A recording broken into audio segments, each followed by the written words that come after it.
बिस्मिल्लाहिर्रहमानिर्रहीम। आज का हमारा टॉपिक है homogeneous system of linear equations. Homogeneous system of linear equation से क्या मुराद है, पहले वो डिस्कस करते हैं और फिर देखते हैं कि इसको सॉल्व करना, इसको कैसे सॉल्व करना है। और फिर इसके दो सॉल्यूशंस होते हैं, trivial solution and non trivial solution. उनके डिफरेंस का भी पता करते हैं कि नॉन ट्रिवियल सॉल्यूशन और ट्रिवियल सॉल्यूशन में क्या फ़र्क है। तो सबसे पहले कि होमोजीनियस सिस्टम ऑफ इक्वेशंस क्या है, लीनियर इक्वेशंस जो हैं वो क्या हैं। ये इसमें अगर आप गौर करें तो इन इक्वेशंस में x1, x2, x3 up to xn ये अननोन्स हैं। x1, x2 up to xn ये n अननोन्स हैं और तमाम इक्वेशन में सब की पावर 1 है, इसलिए इनको हम कहते हैं लीनियर इक्वेशंस। चूँकि एक से ज़्यादा इक्वेशंस हैं इसलिए इसको सिस्टम ऑफ इक्वेशंस कहते हैं।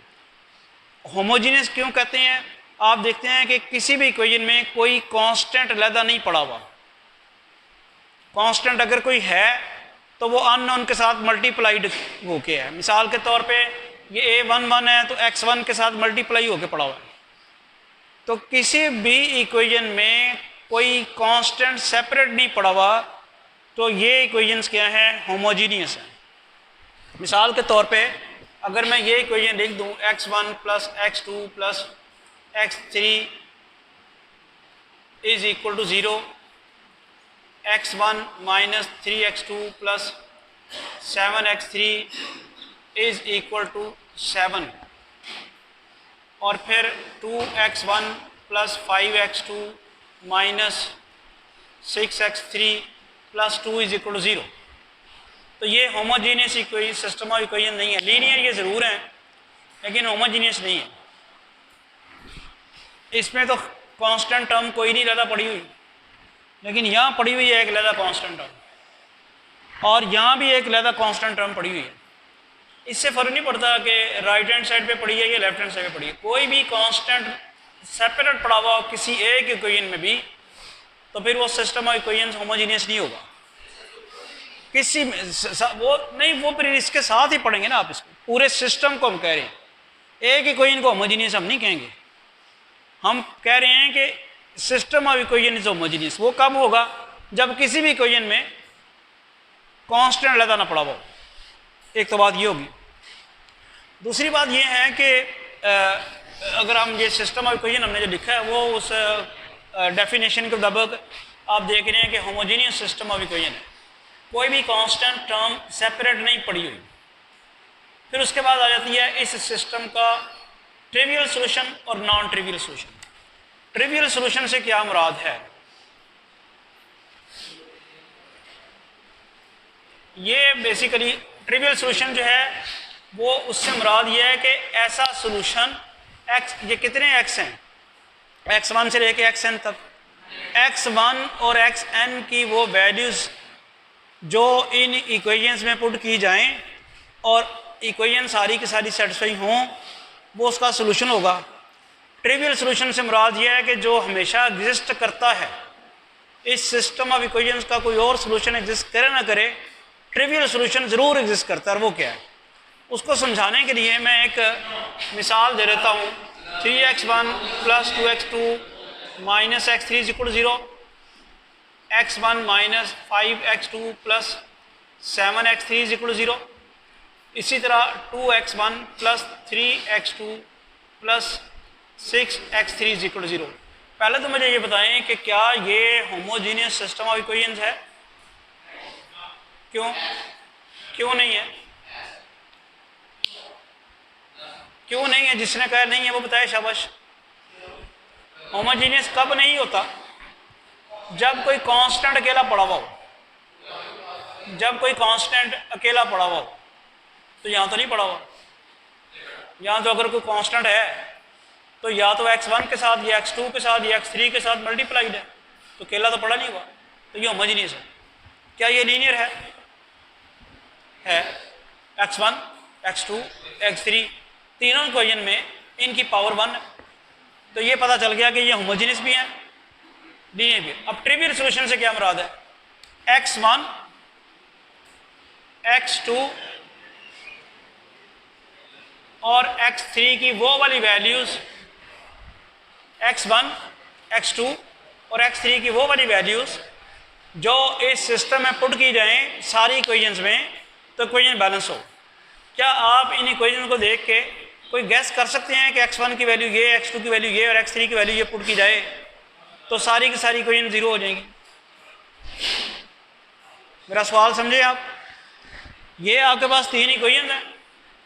क्या आप कोई गैस कर सकते हैं कि अगर x1 की ये वैल्यू पुट की जाए, x2 की ये की जाए, x3 की ये पुट की जाए और ये इक्वेशन भी बैलेंस हो जाएगी, ये भी बैलेंस हो जाएगी, ये भी बैलेंस हो जाएगी, सेटिस्फाई हो जाएंगी? क्या गैस कर सकते हैं? नहीं कर सकते। BScs के स्टूडेंट्स हैं आप, सेकंड सेमेस्टर है और आपको ये नहीं गैस अप कर सकते और अभी आपने प्रोग्रामिंग करनी है, क्योंकि आपके दिमागों से और आपके हाथों से मोबाइल निकलता ही नहीं है। जब मैं आपसे पूछता हूँ ये मोबाइल पे क्या कर रहे हो, तो कहते जी आपका लेक्चर सुन रहा हूँ। यानी मेरा लेक्चर लाइव सुनने की बजाय मोबाइल पे सुनते हैं मेरी मौजूदगी में। क्या ऐसी बात है भाई? आप अगर आपने सुनना है तो फिर आप फारग टाइम पे सुने ना। अब तो मैं लाइव लेक्चर डिलीवर कर रहा हूँ तो आप कह रहे हैं जी हम आपका लेक्चर सुन रहे हैं, बड़ी अच्छी बात है। तो उसका फिर नतीजा ये है कि अभी आप गैस नहीं कर पा रहे। कोई एक जी शाबाश, जवाब आने लगा किसी की तरफ से। और प्रोग्रामिंग कैसे करोगे और लोगों के मसाइल कैसे हल करोगे? जी पीछे से जवाब आ रहा है, इंतहाई आसान है। x1 की ये वैल्यू पुट कर दें, x2 की ये वैल्यू पुट कर दें, x3 की ये वैल्यू पुट कर दें, तीनों इक्वेशन बैलेंस हो जाएंगी। इंतहाई आसान है, लेकिन जवाब नहीं आपके मुंह से निकल रहा। जी शरारतें जितनी मर्जी करवा लो आपसे। जी बोलो।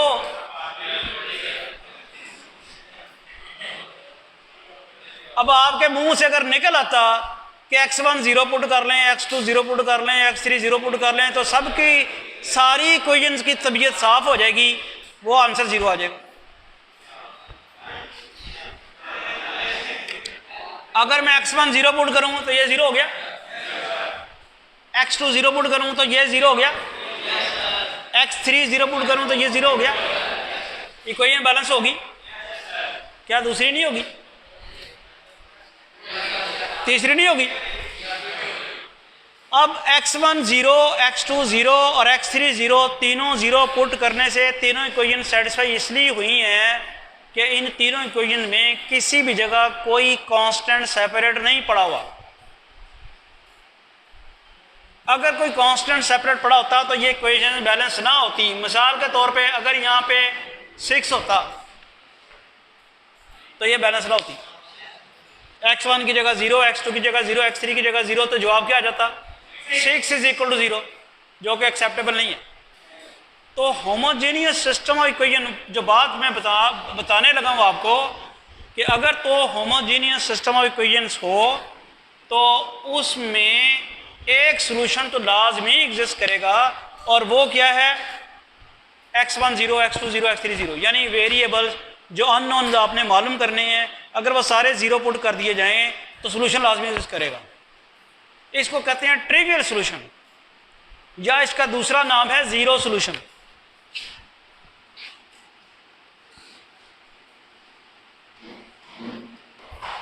ठीक है जी। अब अगर मैं कहता हूं कि ये सिस्टम और कोई एनर्जी, इसका सॉल्यूशन मालूम करें, तो क्या आप मुझे x1 0, x2 0, x3 0 दे देंगे? नहीं, ये तो है ट्रिवियल, ये तो एग्जिस्ट करता ही करता है। आपने क्या किया? तो मैं जब भी आपसे मांगूंगा, आपसे नॉन ट्रिवियल सॉल्यूशन मांगूंगा। ऐसा सॉल्यूशन दें जो 0 0 के अलावा हो, जिसमें x1 0 ना हो, x2 0 ना हो या x3 0 ना। अब उसमें अलावा होने से मुराद पता क्या है? नॉन ट्रिवियल सॉल्यूशन से मुराद ये नहीं है कि x1 x2 x3 तीनों ही 0 नहीं आएंगे। तीनों में से कोई एक आ सकता है। तीनों में से एक या एक से ज्यादा नॉन जीरो आ गए तो वो क्या होगा? Non zero solution. वो कहलाएगा non trivial solution. Trivial solution कब होगा? जब सारे के सारे वेरिएबल 0 हों। जब सारे के सारे वेरिएबल 0 हों तो वो तो सॉल्यूशन होना ही होना है। आपने क्या किया? आपका तो कोई कमाल नहीं है।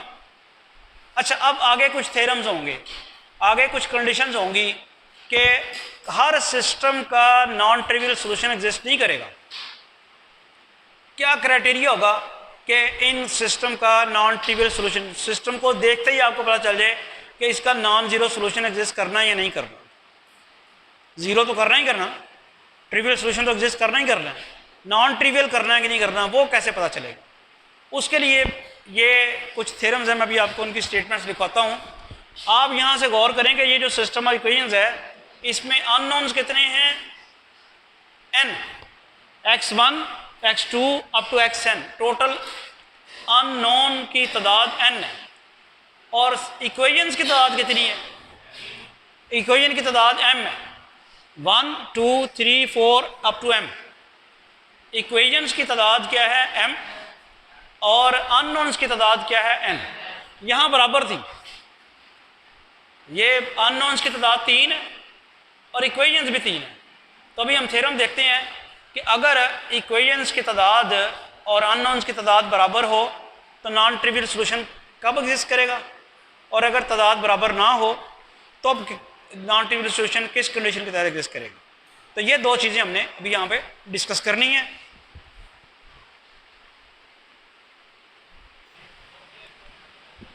तीन हमारे पास हैं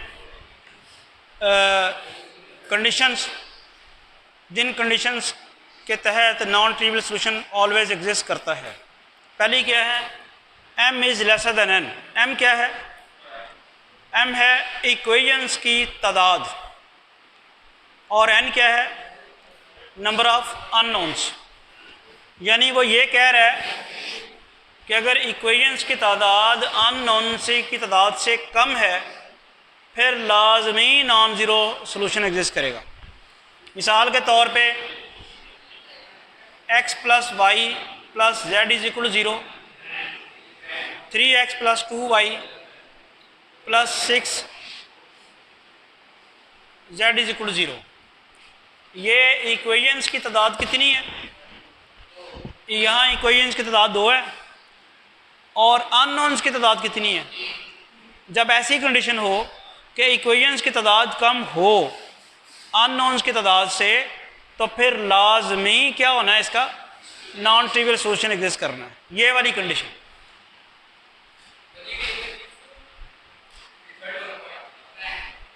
वो अभी उस पर आते हैं, पहली कंडीशन तो पढ़ लेना आप। If m is lesser than n, m क्या है, नंबर ऑफ रोज़, n क्या है, नंबर ऑफ अननोन्स। अगर नंबर ऑफ रोज़ जो है वो कम है अननोन से तो फिर लाजमी एग्जिस्ट करेगा। अगला काम क्या है, अगला काम यह है कि अगर रोज़ की तादाद और उसकी अननोन्स की तादाद बराबर है, जैसे कि यहाँ पे था, यहाँ कितनी रोज़ हैं, 3, और अननोन्स कितने हैं, 3। इस सिस्टम को हम पता कैसे लिख सकते हैं, ये वाला जो सिस्टम है इसको हम लिख सकते हैं ax is equal to o। a जो है वो कोएफिशिएंट मैट्रिक्स है, पता है आपको a क्या है, 3 2 -1 1 -5 7 2। अगर आपके पास इक्वेशंस की और अननोन्स की तादाद बराबर हो तो फिर आप कोएफिशिएंट मैट्रिक्स जो आपके पास आई है ये 3/3, जितनी इक्वेशंस हैं जितने अननोन्स हैं उतने बाई ऑर्डर की ये मैट्रिक्स होगी। अब अगर इसका डिटर्मिनेंट 0 हो, अगर इसका डिटर्मिनेंट 0 हो तो फिर नॉन ट्रिवियल सोल्यूशन एग्जिस्ट करेगा। बात फॉलो कर रहे हैं? ये केस तो बिल्कुल ही सीधा ना, अगर आपके पास रोज़ की तादाद कम है अननोन से तो नॉन ट्रिवियल सोल्यूशन एग्जिस्ट करना है, जब बराबर है फिर एग्जिस्ट कर भी सकता है नहीं भी कर सकता। करेगा कब? जब उसका डिटर्मिनेंट जो है वो 0 हो। और तीसरा केस क्या है, जब आपके पास रोज़, ये केस उस वक्त अप्लाई हो सकता है जब रोज़ की तादाद अननोन से बढ़ जाए। रोज़ 4 हैं, अननोन 3 हैं, उस सूरत में हमें क्या करना पड़ता है, मैट्रिक्स ए का रैंक निकालना पड़ता है। और अगर रैंक निकालें और वो कम हो अननोन्स की तादाद से तो फिर हम कहते हैं कि system of non zero solution exist करता है, नॉन ट्रिवियल सोल्यूशन एग्जिस्ट करता है। बात क्लियर हुई है? अब हम चलते हैं दोनों टाइप्स के क्वेश्चन सॉल्व करते हैं। और फिर देखते हैं कि नॉन ट्रिवियल सोल्यूशन क्या होगा। अब एक क्वेश्चन हम सॉल्व करते हैं। If possible find the non trivial solution of the system x1 + x2 + x3 + x4 = 0, x1 + x4 = 0, x1 + 2x2 + x3 = 0। नहीं दी उसने, उसे तो अब जो इक्वेशन दी है जो अब आप ये क्यों कहेंगे कि ज़रूर x2 भी दे और x3 भी दे। इसका मतलब x2 नहीं दिया हुआ, यहाँ पे तो नज़र आ रहा है कि x2 का कोएफिशिएंट 0 है, x3 का कोएफिशिएंट भी 0 है, या x4 का कोएफिशिएंट 0 है, तो इस तरह भी वो दे सकता है। अब वो कहता है कि अगर पॉसिबल है तो ज़रा मालूम करें इसका नॉन ट्रिवियल सोल्यूशन। मुझे ये बताएं कि यहाँ इक्वेशंस की तादाद कितनी है और अननोन्स की तादाद कितनी है, तो फिर लाजमी तौर पे नॉन ट्रिवियल सोल्यूशन एग्जिस्ट करना है। m जो है नंबर ऑफ रोज़ है, यानी आप यहाँ लिखेंगे m आपके पास 3 है और n आपके पास 4 है। Since m is lesser than n, so non trivial solution exist. ये तो कंफर्म हो गया कि नॉन ट्रिवियल सोल्यूशन एग्जिस्ट करेगा। अब उसको मालूम कैसे करना है? इसको मालूम करने के लिए आप ज़रा गॉस जॉर्डन मेथड की तरफ आएँ। उसी तरह ही ऑगमेंटेड मैट्रिक्स लें। इसकी ऑगमेंटेड मैट्रिक्स क्या होगी जी? 1 1 1 1 0 2 1 1 सॉरी 1 0 1 1 0। ये देखें, पहले कॉलम में x1 के कोएफिशिएंट्स आने हैं। x1 के सारे कोएफिशिएंट यहाँ भी 1 है, यहाँ भी 1 है, यहाँ भी 1 है। फिर x2 के आने, यहाँ पे 1, यहाँ नहीं है तो 0, यहाँ x2 का कोएफिशिएंट 2, x3 का 1, x3 का नहीं है तो 0 और x3 का 1, x4 का 1, x4 का 1 और यहाँ पे x4 नहीं है तो 0।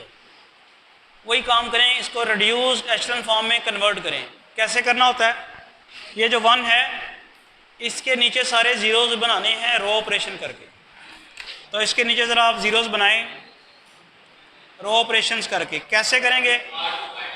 R2 - R1 R3 - R1। पहला ऑपरेशन ये मैंने पहले भी आपको बताया हुआ है कि जो रो सबट्रैक्ट हो रही है वो चेंज नहीं होनी। रो 1 तो चेंज नहीं होगी, रहेगी 1 1 1 1 0, रो 1 चेंज नहीं हुई। अब रो 2 में से रो 1 सबट्रैक्ट की, 1 में से 1 सबट्रैक्ट किया 0 हो गया, 0 में से 1 सबट्रैक्ट किया -1, 0 में से 1 सबट्रैक्ट किया -1, 1 में से 1 0 और 0 में से 0 0। रो 3 का भी यही करना है। रो 3 - रो 1 0 1 0 -1 और ये 0। ये वाला जो 1 था उसके नीचे 0 बन गए। अगला काम क्या करना है? इसको 1 बनाना है, फिर इसके नीचे 0 बनाने हैं। ये 1 बड़ी आसानी से बन सकता है। -1 कॉमन ले लें या चेंज कर दें। चलें, इन्होंने चेंज किया, -1 कॉमन लेना ज़्यादा आसान है।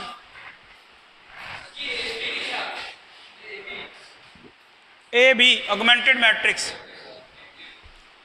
अगला काम जो है वो क्या है कि आप -1 को रो 2 से मल्टीप्लाई करा दें। रो 1 वैसी रहेगी 1 1 1 1 0, फिर ये 0 1, ये भी 1, ये 0 और ये 0। कैसे आई है ये?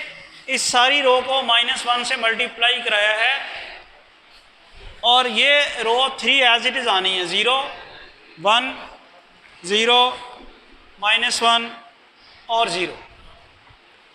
हमने इस 1 के नीचे 0 बना लिए, ये 1 बना लिया है। अब इसके नीचे 0 बनाना है। इसके नीचे 0 कैसे आएगा? R3 - R2। R1 तो आप वैसे ही रहने दें और R2 सबट्रैक्ट हो रही है, वो भी चेंज नहीं होगी। R3 0 - 0 1 - 1 0 0 1 -1 -1 -0 -1 और 0। देखें कोई गलती तो नहीं हुई। इस 1 में से 1 निकाला, 0 आ गया, इसमें से 1 निकाला और इसमें से ये निकाला, तो वही रहेगा। अगला क्या काम है जी, इसको 1 बनाना है। तो क्या कर सकते हैं, -1 इंटू R3। फर्स्ट रो वैसे रहेगी 1 1 1, सेकेंड रो भी वैसे रहेगी 0 1 1 0 0।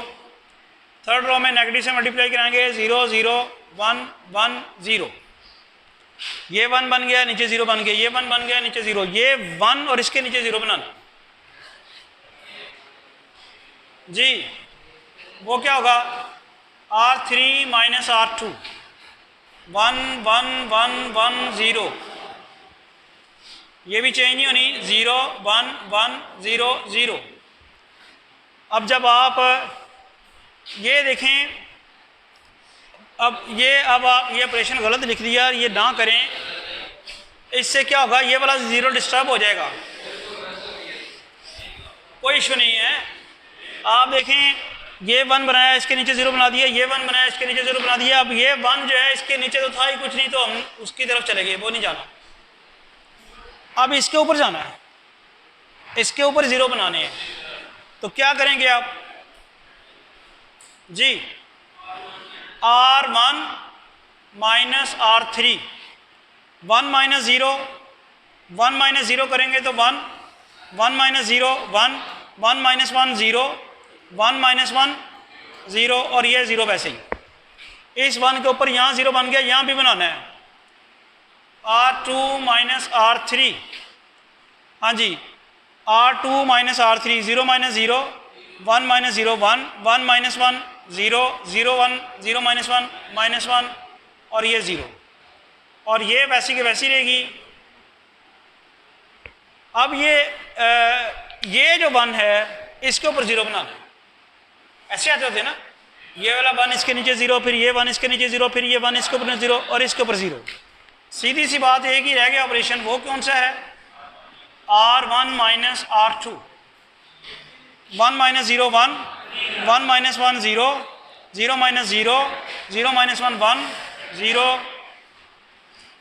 ये 0 1 0 माइनस 1 0 0 0 1 1 0। अब ये रिड्यूस एशेलन फॉर्म आ चुकी है, 1 के नीचे सारे 0, 1 के नीचे 0 और इस 1 के ऊपर सारे 0। ये किसका कोएफिशिएंट है, ये x1 का कोएफिशिएंट है और ये किसका है। तो हमारे पास आ गया x1 plus x4 is equal 0। ये x2 का है, x2 minus x4 is equal 0। x1 plus x4 is equal 0, x2 minus x4 is equal 0, x3 plus x4 is equal 0, x3 plus x4 is equal 0। सारी equations में luckily x4 आया हुआ है। हम इसको फिर क्या लिख सकते हैं, x1 is equal to minus x4, इसको लिख सकते हैं x2 is equal to x4, इसको लिख सकते हैं x3 is equal to minus x4।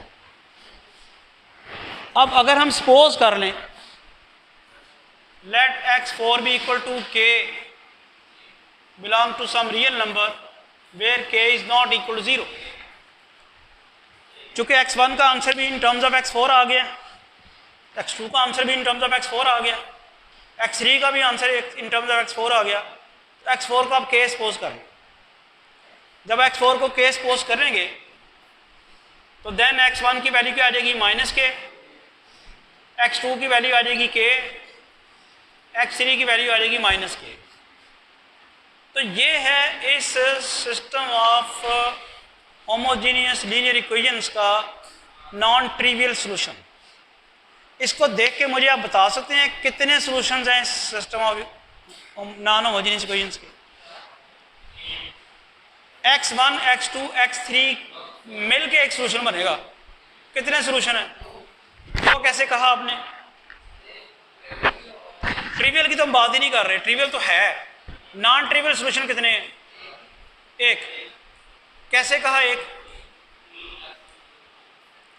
अब ये सही बात है, x1 x2 x3 की साहब की वैल्यूज जो होंगी वो x1 है, इसको तीन सोल्यूशन नहीं कहेंगे, एक ही सोल्यूशन। चूंकि इन तीन x1 x2 x3 की वैल्यूज ने जाके उसमें पुट होना है तो सेटिस्फाई होना ना, एक ही सोल्यूशन है। तो टोटल कितने सोल्यूशन हुए? एक नहीं ना हुआ, दो कैसे हुए? तीन कैसे हुए? अच्छा, अगर फर्ज करें मैं ये लिखता हूं -1 1, तो ये कितने सोल्यूशन है? एक है, एक सोल्यूशन है। अगर साथ में ये भी लिख दूं, अब फिर कितने सोल्यूशन हो गए? यानी आपको ये बात समझ नहीं आ रही कि x1 x2 x3 की जो वैल्यूज सिस्टम ऑफ इक्वेशन को सेटिस्फाई करेंगी, तीनों की x1 x2 x3 की, वो एक सोल्यूशन बनाएंगी। x1 x2 x3 की तीनों की जो वैल्यूज सेटिस्फाई करेंगी वो एक सोल्यूशन बनाएंगी। तो कितने सोल्यूशन हैं ये? वो इन्फिनिट है। के कहाँ पड़ा हुआ है? के क्या है?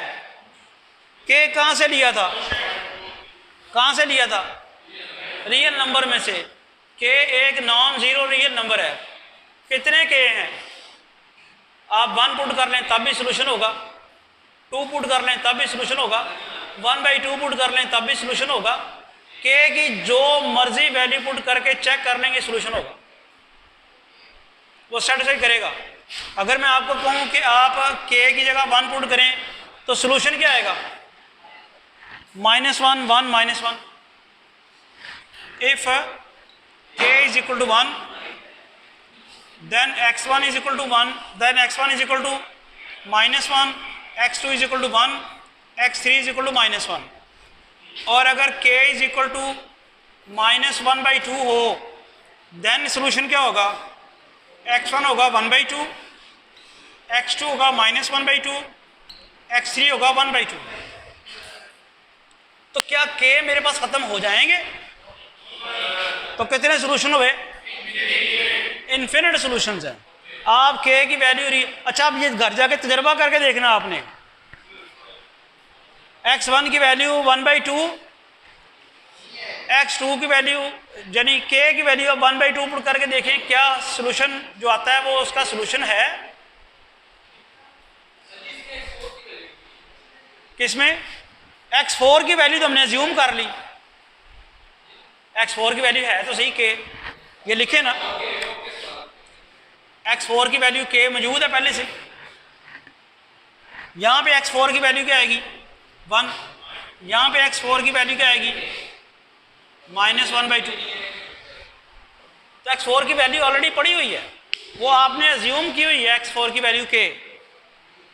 तो solution x1 x2 x3 x4 की जो वैल्यू पुट करेंगे वो एक सोल्यूशन होगा, और अगर कोई दूसरी वैल्यू पुट की जाएगी वो दूसरा सोल्यूशन होगा।